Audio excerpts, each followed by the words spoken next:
एक नगर में एक पंडित रहते थे। वह बहुत विद्वान थे। बहुत दिन के तपस्या के बाद उनके पास मानो सब चीजों की हल थी। वो अंतरिक्ष में घूमने की भी ताकत रखते थे। उसी नगर में एक दानव भी था। लोगों को परेशान करना और लाचारों को दुख देना उसका काम था। वो रूप बदलने में माहिर था। जब उसने पंडित के बारे में सुना, उसने सोचा, अरे मैं तो आज तक कभी अंतरिक्ष पर नहीं गया। कौन है ये पंडित? जैसे तैसे करके मुझे मिलना है उसे, और वो मुझे अंतरिक्ष भेजेगा तो भेजेगा, नहीं तो उसको जिंदा खा जाऊंगा। तभी वो निकल गया गांव की ओर।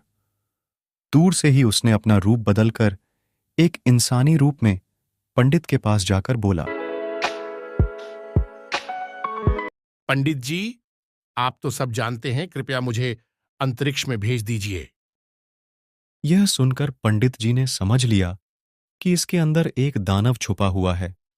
उन्होंने उसे बोला, ठीक है, लेकिन मैं जो भी मंत्र मन में बोलने को बोलूं, उसी मंत्र को मन में ही दोहराना। इसी प्रकार जैसे ही मंत्र को मन में पढ़ता रहा, दानव अंतरिक्ष में उड़ता गया।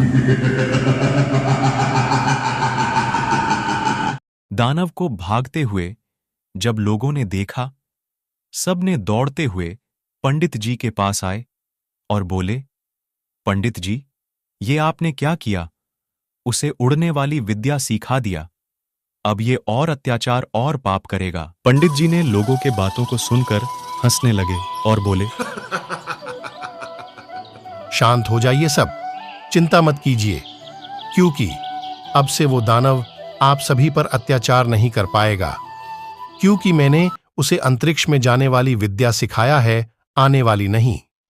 यह सुनकर सब खुशी से अपने अपने घर गए और हमेशा के लिए दानव से छुटकारा पा गए।